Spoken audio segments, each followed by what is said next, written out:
This is what a group of cool teenagers used to look like till about 5 years ago. This is what they look like today. Spot the difference. Vapes. We see them everywhere. We see them with everyone. We see them in all flavors now. But why?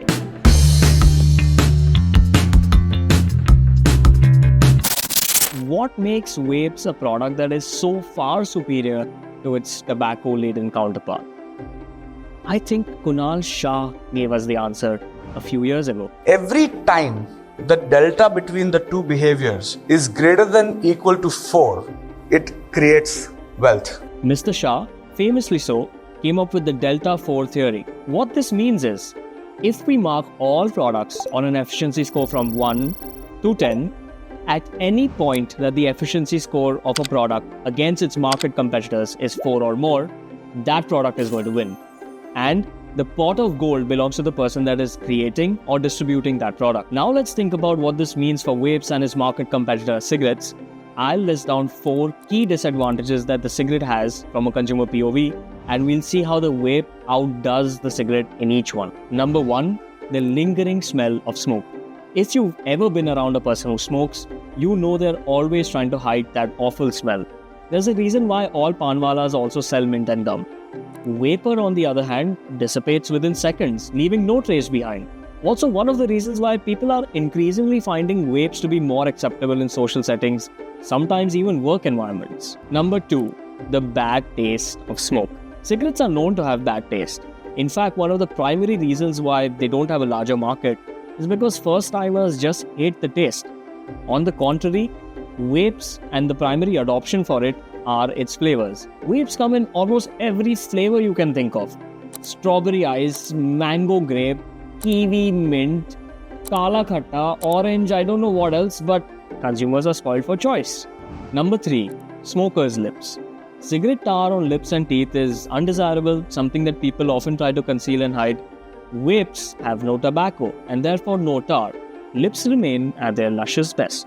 Number 4, throat itchiness. Tobacco causes an itchiness, a coarseness in the throat, which is why first-timers often cough up the cigarette and never take another drag. Vapes again have the upper hand here. Most vapes in the market today come with something called an ice cool effect. Each drag gives you a cooling effect on the throat, which actually feels pretty good. Okay, so we can see that vapes overall provide a better consumer experience, but is this enough to prove that they are a winner? Are there any other indicators of Delta 4 products?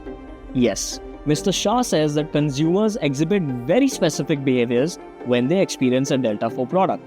Let's see if this is true for vapes. The first one, irreversible behavior. Shah says that when people use a Delta 4 product, they don't go back to what they were using before. In the case of vapes, this checks out. You see cigarette smokers try vaping to quit smoking and then they don't go back to cigarettes, more often or not. You see non-smokers try vaping, then they don't stop. Number 2, high tolerance. This means that despite any shortcomings or negative experiences, people have very high tolerance for Delta 4 products and will not switch out or use another one easily. And we see this with vapes. Despite the many health hazards and warnings, people still continue buying them and vaping. Number 3, UBP. This is my favorite one.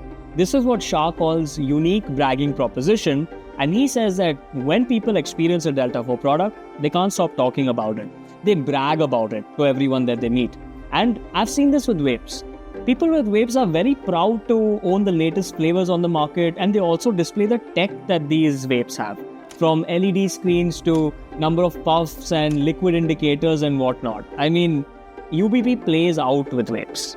Okay, if vapes are a Delta 4 product, where's the pot of gold? Are they really winning against the tobacco industry? Here's what I found. It comes as no surprise that the tobacco industry is facing some hard times. In fact, research suggests that the percentage of global smokers is at the lowest it has ever been. On the other hand, the vape industry is only rising, expected to reach a $66 billion mark in the next 10 years. The winds are in its favor. I was very interested in seeing what the big tobacco companies are doing at this point. Let's look at Philip Morris International, one of the biggest players in the world and also the holding company of brands like Marlboro, has openly stated its smoke-free vision and is heavily investing in e-cigarettes and vapes. In fact, in 2023, about 38% of its net revenue came from smoke-free alternatives, vapes and e-cigarettes. It wants to increase this to 2/3 in the next 5 years. There's clearly a trend here. Looks like Mr. Shah was right. There's a pot of gold for anyone that is creating and distributing vapes today. The next time that you see someone vaping, make sure to tell them that they're experiencing a Delta 4 product. If they ask you what that is, you know what to show them. Make sure to subscribe. I'll see you in the next one.